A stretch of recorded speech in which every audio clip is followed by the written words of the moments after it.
Welcome to HGC Korea phase number 2, and we are done with the official matches, but in Korea we have a tiebreaker ready for you guys between L5 and Tempest. My name is G-Clef and we have Rally, the Jaffa. The Jaffa, long time no see. Welcome. Back, myself, I guess.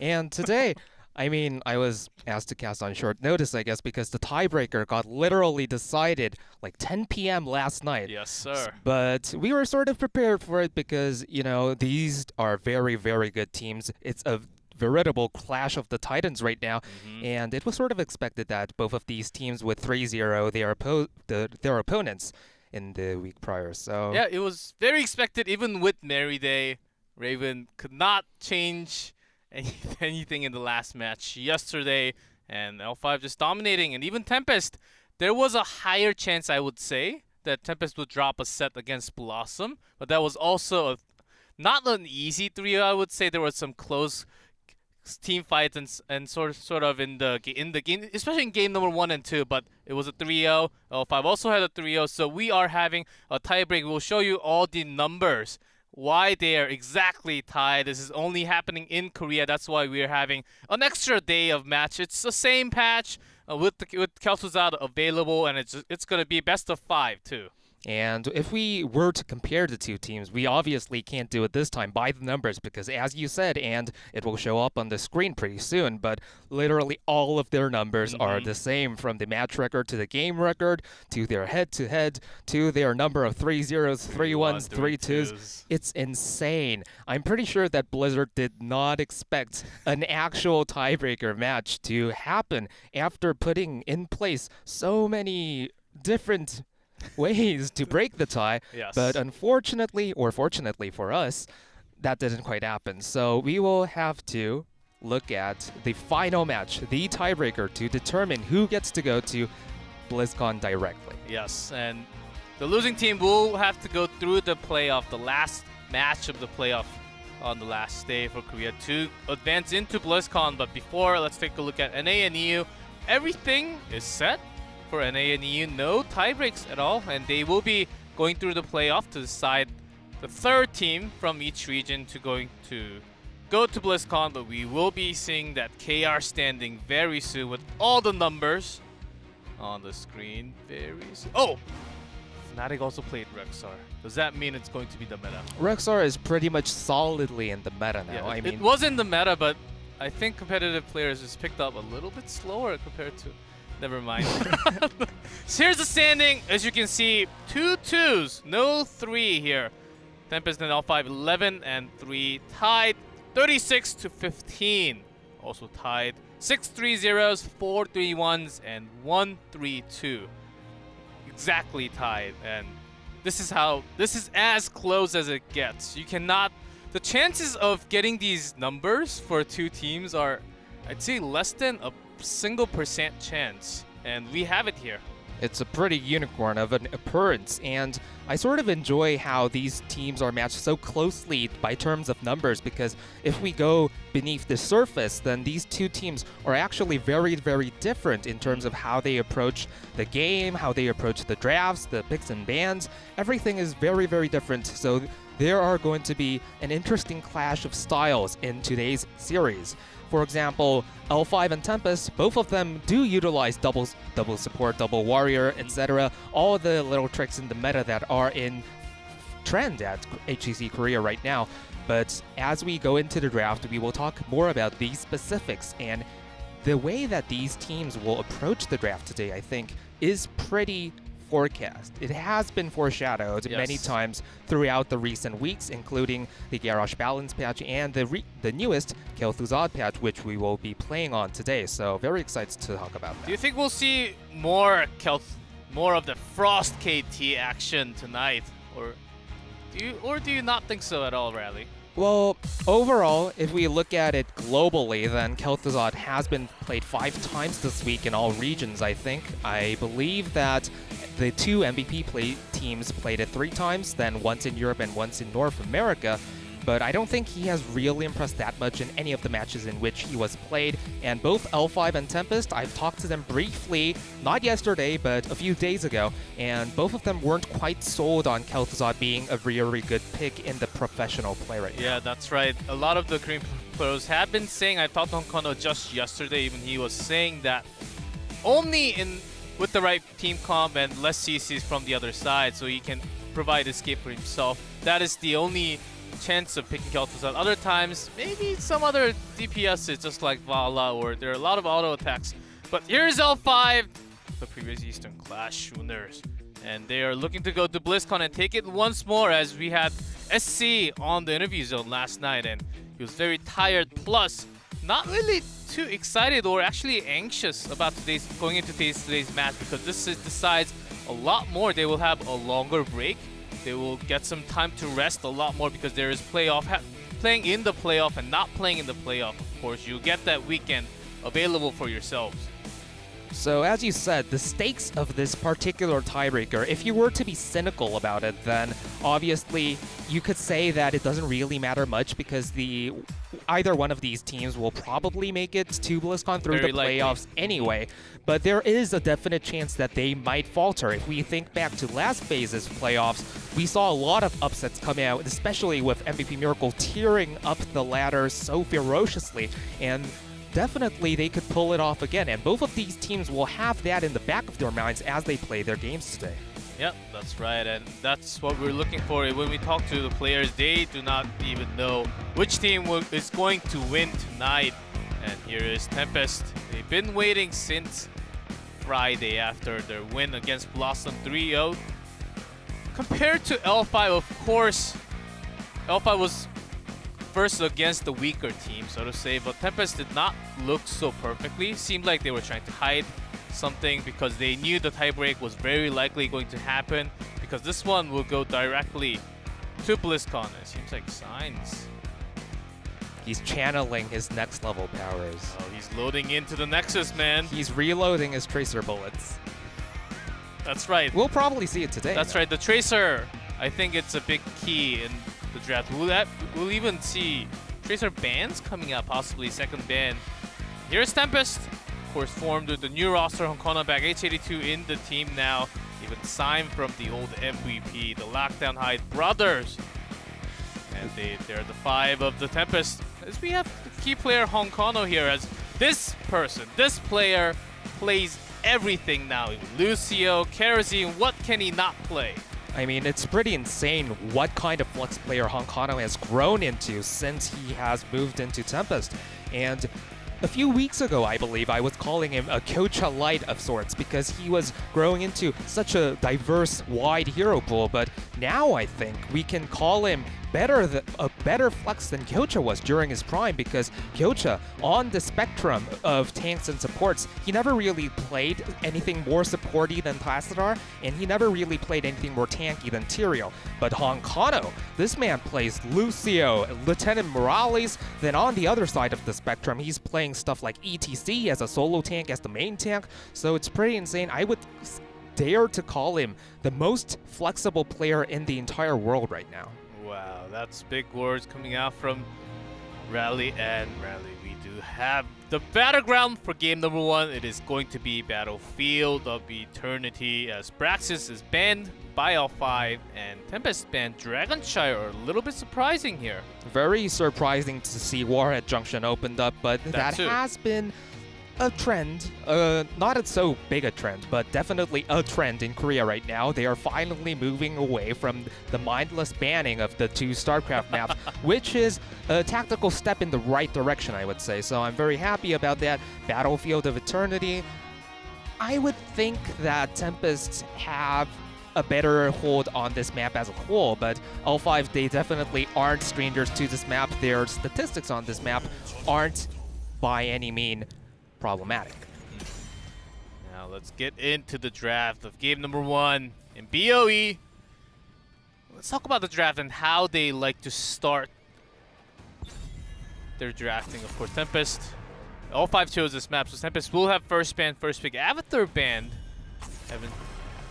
Tempest has not been really banning Avatar too much against the L5 though. It's pretty interesting. I mean, L5 definitely has a good, Abathur player in SDE, but Tempest never really resorted to the first ban Abathur that much in recent weeks. But interesting to see the Lieutenant Morales first picked.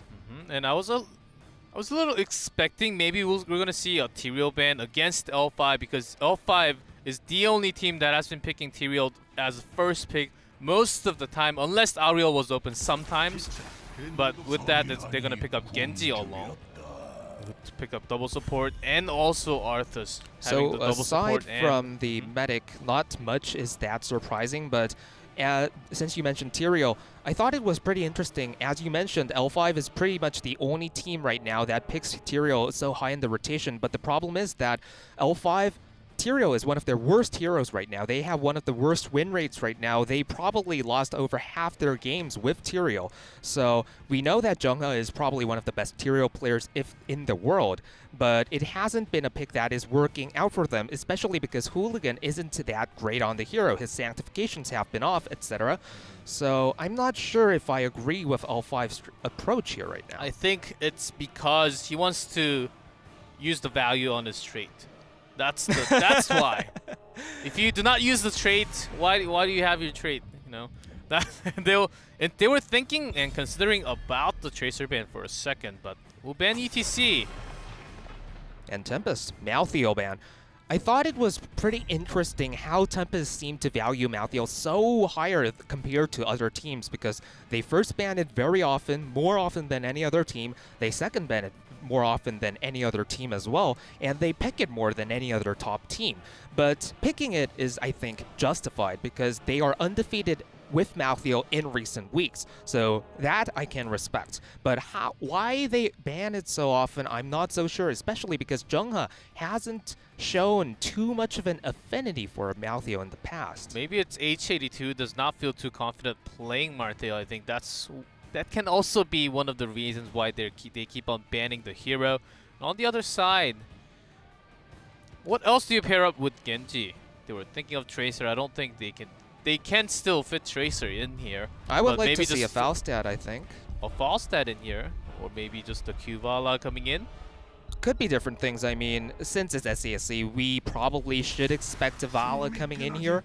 But considering that it's double support and Arthas on the other side, you might not be as inclined. And we see that L5 is leaving up one slot so they can either flex into support if needed, or an extra warrior, or an assassin if they want to. L5 has definitely veered towards double support very heavily in the past weeks.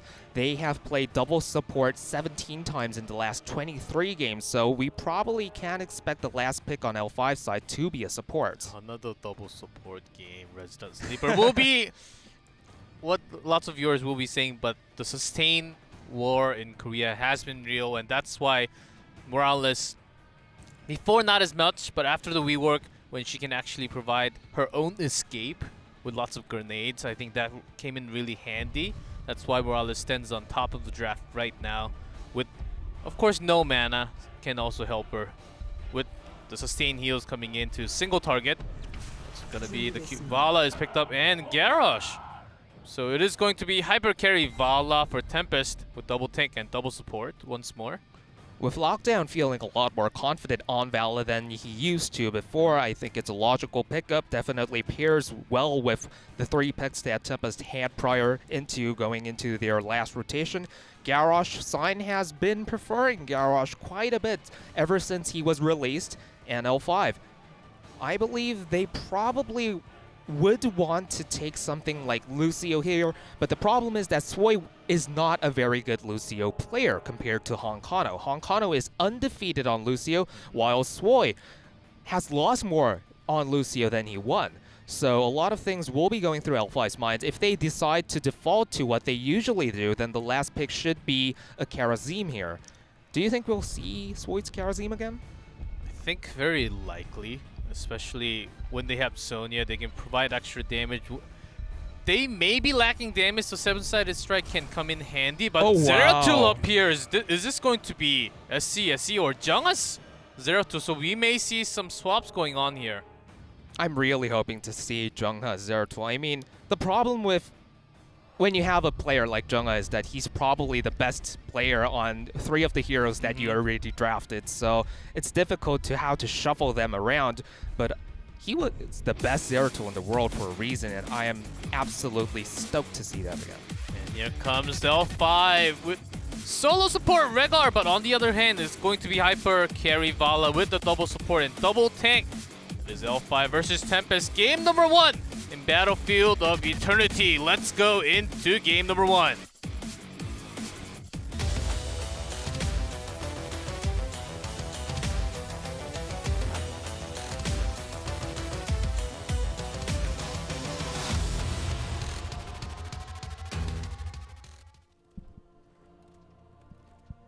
In blue, L5, Hooligan on Tyrael SCSE on 0-2, Jungha on Sonya SDE on Genji, and Swoi on Rhaegar. And in the red, we see Tempest with Hyde on Uther, Honkano on Medic, Lockdown on Vala, Sign on Garrosh, and H82 on Arthas. So no Jungha to the Zeratul. Pretty sad, but SCSE Zeratul was pretty good back in the day, so I guess we can't be too angry. They have lots of flexes in there, so they can change whichever way. They will meet at the top lane. Jungha does take a lot of damage. I think Hooligan used his Q, so he does not have it anymore? A rather underwhelming first blood. It shouldn't do too much damage to L5, I guess, But this is exactly it. He is starting to use his trait. That's the value I'm talking about, man. Yeah, but seriously, this was exactly what we were talking about, like both the trait joke and also the fact that Hooligan is simply not a very good Tyrael at the moment. His understanding of how to play the hero isn't quite on par with his better ones, such as Diablo, such as ETC. That's one of the reasons why L5 has been prioritizing ETC so heavily in most of their drafts, because it's Hooligan's best hero. Almost dies again. He really needs to be careful. Even his ETC, I remember one of the Sky Temple game, he was very off-positioned alone. He was trying to do some wave clear alone, even without the stage dive, and died multiple times. There was a game, and he seemed pretty tilted in that game. And there are moments that we see Hooligan acting alone like that. If that happens in this series, I think Tempest will have a very likely chance to take this series. Yeah, he definitely hasn't been at the top of his game since coming back from the Eastern Clash, but about this standard destruction of lanes, the 4v1 lane swap, I think it worked out on the whole favorably for L5, because generally if one side has a double support pushing the 4-man, then that side is usually slower, and that's one of the ways you get around the double support compositions as single support. Now this is a good counter, focusing onto lockdown, but the healing coming out from Morales is way too much, and Jungha is gonna get caught. That's the thing, I think L5's strategy is to burst before the sustained healing comes in, as they do have Uther, but I think that's the biggest problem, which will give armor to the focus target and healing at the same time. I don't disagree with what L5 tried to do there. As you said, they were definitely looking to burst them before the Uther and Morales healing could kick in seriously. But their execution has to be perfect. That's the problem with playing single support comps into double support. Now, I will talk about this more later on in the game, but I actually am not a fan of the crazy double support meta in Korea I see right now. I think it's inferior to what's going on in Europe, in which double support is much more of a conditional composition compared to what's happening here. But in general, this is one of the areas in which double support shines, because it's much easier to not get blown up by a sliver of an inch than to execute those blow-ups perfectly. And L5 will have a much easier time doing that once they get access to their heroics, but before then, they will have to be extra careful before deciding to go in 5v5. That's right, that's exactly why F5 locked in Genji right after they saw Morales. We saw lots of Dragon Blades having kills onto Morales when he dove into the back line. And even if without it, it will at least force out a Divine Shield onto Morales instead of their DPS. So I think that's good, very, very good trade if you think of it. But they will need to wait until 10 as you mentioned.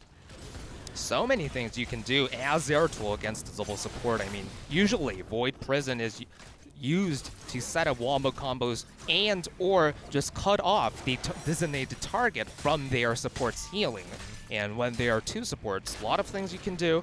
And as CSC, he might not have been the greatest Zeratul player, but that was mainly due to his not being a very good melee assassin in general. His creativity and his mechanics were always on point, so pretty excited to see those Void Prisons angles that he will be looking for.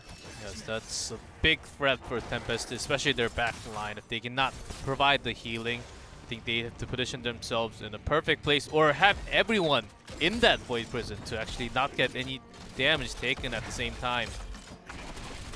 I mean, if this were a quick match, then everyone would be just looking for a Void Prison into 5-man leap, into 5-man X-Strike, something stupid like that.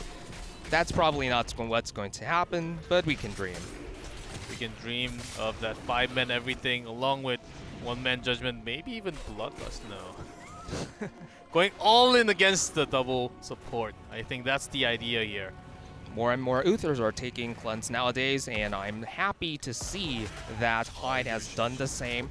L5 is one of the teams that are most likely to use Judgment and abuse it if the support with Cleanse doesn't take it at level 7. So, smart move from Tempest, definitely understanding what their opponents want to do in this game with their specific heroes. Just in case if you need an extra Cleanse, you can have built of it too. And Uther already gives some armor, so onto Vala, who will be the target. And you also have Garrosh for your safety. Garrosh can actually save your teammate if Morales or any of your teammates steps over the line or is focused. You can toss your ally over to a safer spot. That's also possible. Definitely lots of things you can do.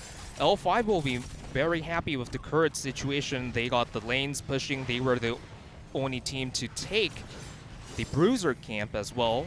Mortal's in a good position for them. But the important thing is that they don't want to repeat their mistakes they committed a few minutes ago, which is to dive in 5v5 when they absolutely did not need to. So Jungha will probably take this fort down, giving them a half-level lead.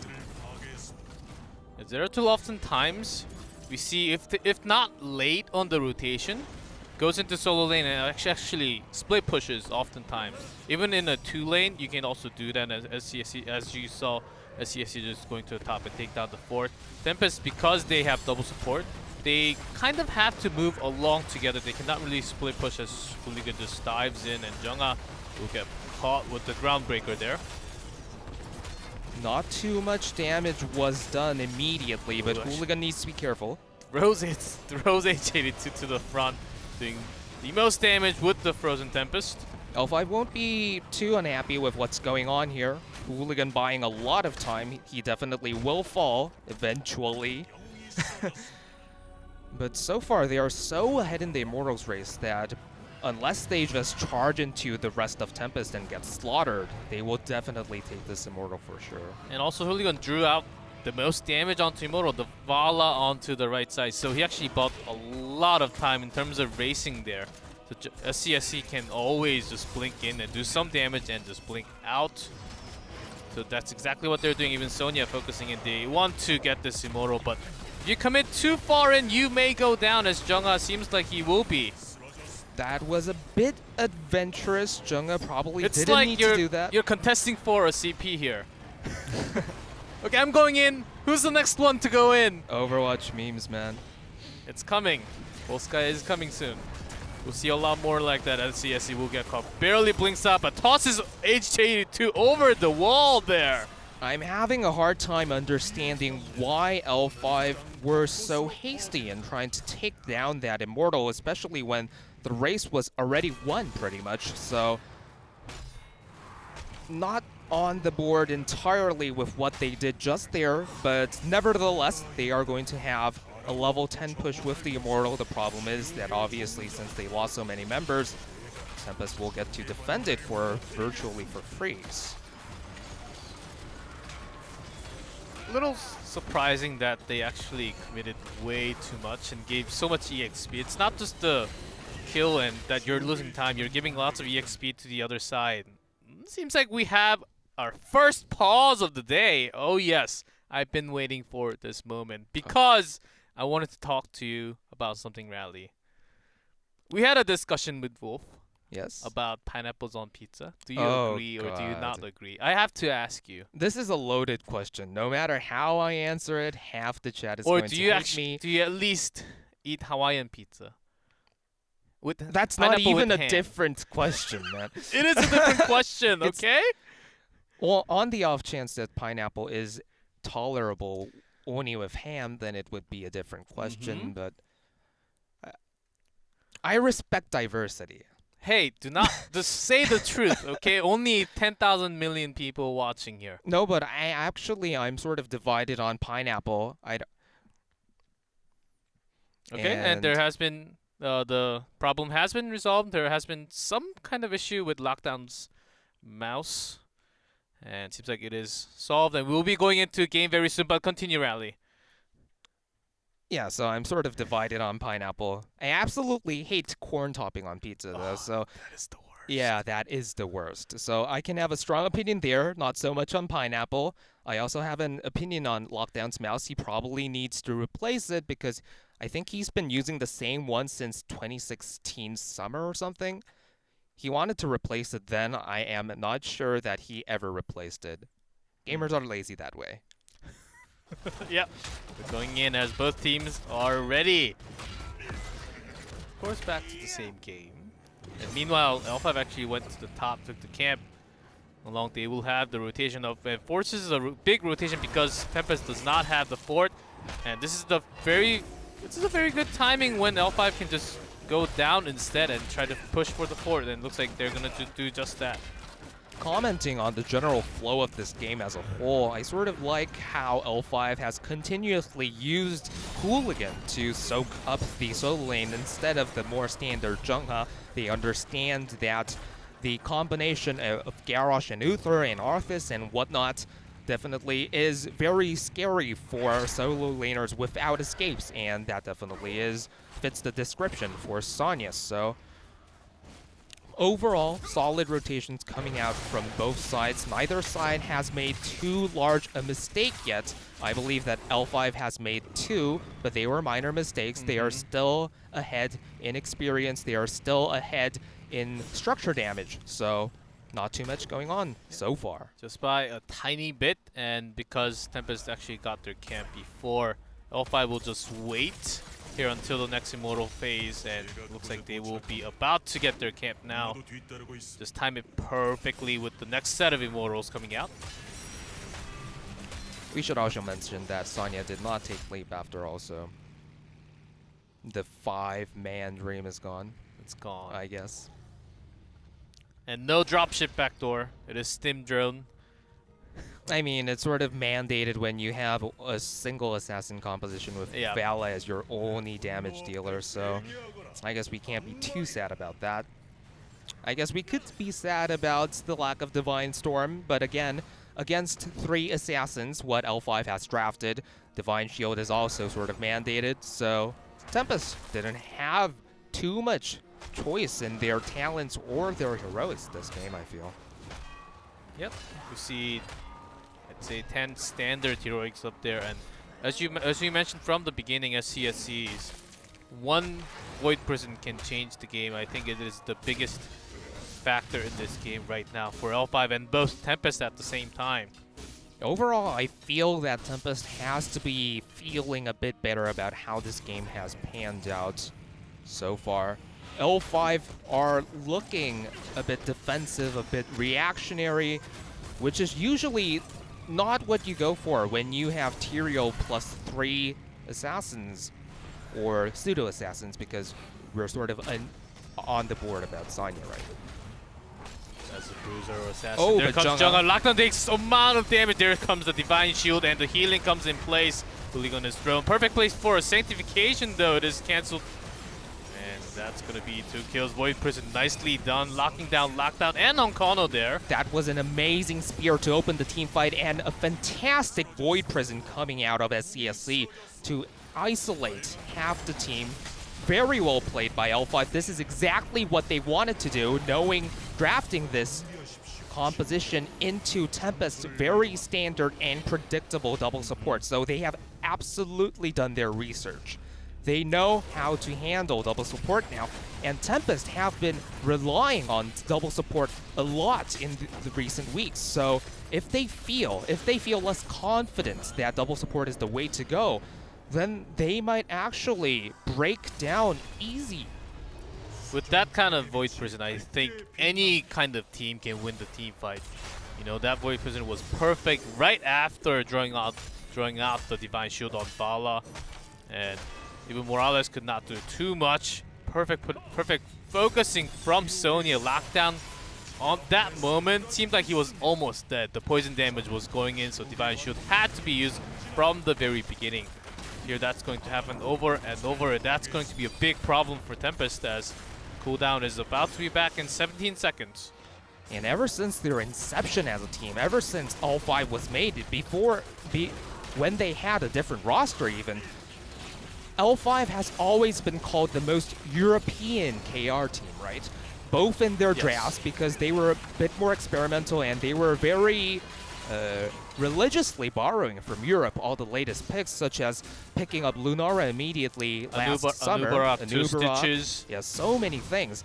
And European teams generally in their team fights, Korean teams have always praised European teams for sort of mapping out some kind of ideal team fight, an ideal combination of abilities before in the draft, and when they got in game, they would just look to execute that. And they weren't very flexible in when that plan fell apart. And I feel that the last team fight sort of exemplifies what L5's team fighting style is. When everything goes as planned, they look absolutely perfect. Let's look at this. The Holy Gun does have Holy Ground, so Tempest does not want to finish this 3 level apart. There's a Holy Ground.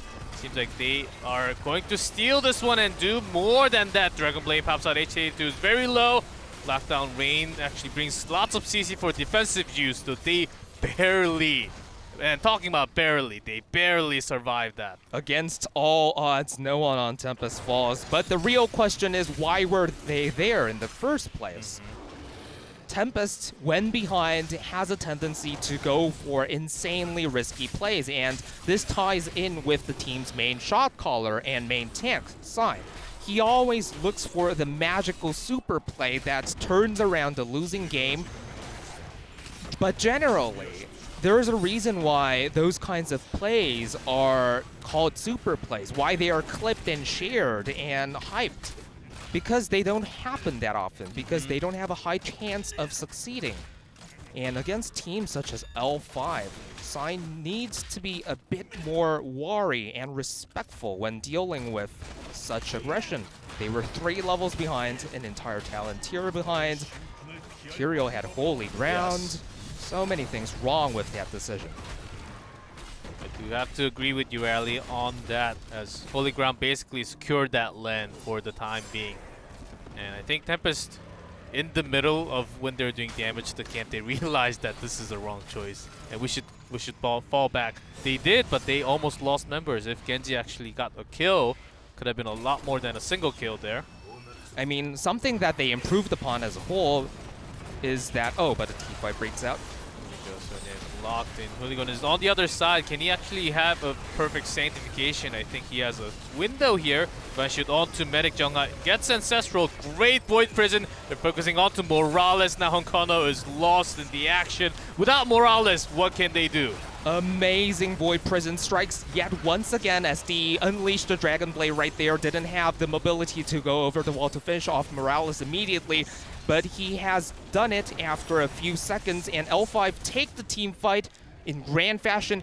Everything has worked well for them so far in these post-level 10 team fights, and SCSC's Void Prisons are what's making this all happen. The Ancestral was perfect as well. A lot of things to praise about in that team fights by all of the members.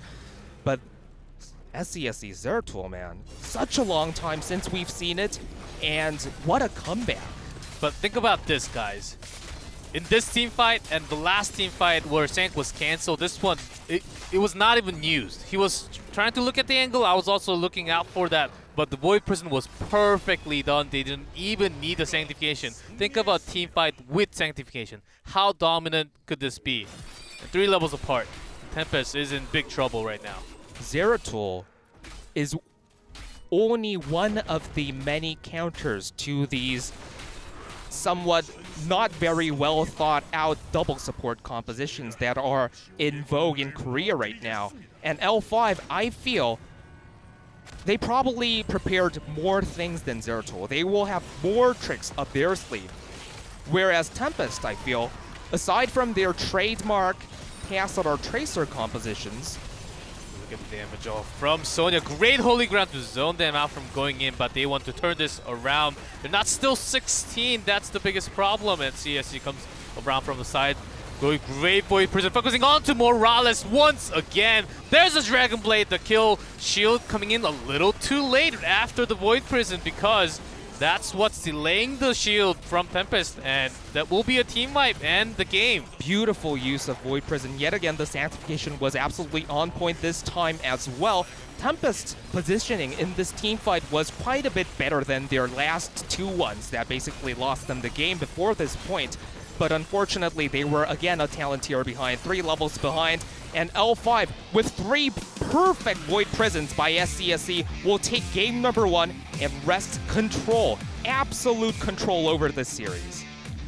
We knew, and this was going to happen against the double support. Burst damage with lots of Void Prison tools, of zoning tools like that would come back to the meta. I think by the time with BlizzCon, I think there'll be a lot less double supports happening because of this. I think it will be coming back in the playoff maybe by the time we have BlizzCon. Maybe we'll barely ever see double supports like this because look at this. This single Void Prison, this clears out the zoning and you can focus. Of course, guys, focus Morales is the key. It's the answer for everything when there's a Morales on the other side, as you saw there. But you need the perfect teamwork. L5 really executed that well. Tempest got absolutely schooled here. They waltzed into game 1 doing the exact same thing they have done for the last 3 weeks, whereas L5 had a counter measure prepared. And again, as I was saying during the game, there are many ways to deal with very obvious double support compositions. Remember, they first picked Morales after banning Abathur, then they took Uther in the very next rotation, so this was a very, very telegraphed double support pick, and it was very predictable from their side as well, since it's all they've been playing. And you can deal with double support through Zeratul's Void Prison, these kinds of dive compositions. You can also try to completely out-macro them on larger maps, which L5 is very good at doing because probably the player that best understands macro game rotations right now in Korea is Jungha. So Tempest, even in their previous series against L5, they were afraid of matching L5 straight on in a macro fest. They were not too confident in their ability to keep up with Jungha's calls, so they decided to just go all in on the teamfight compositions, just draft double support every game, just keep looking for those 5v5s no matter what happens to the map. But I don't think it's going to work anymore, and Tempest is going to have to adapt on the fly. Yes, unless they have something prepared for tonight against L5, I don't think maybe they have enough time to put in that adaptation between game number 2, but after game number 2, there will be a break. Maybe before game number 3,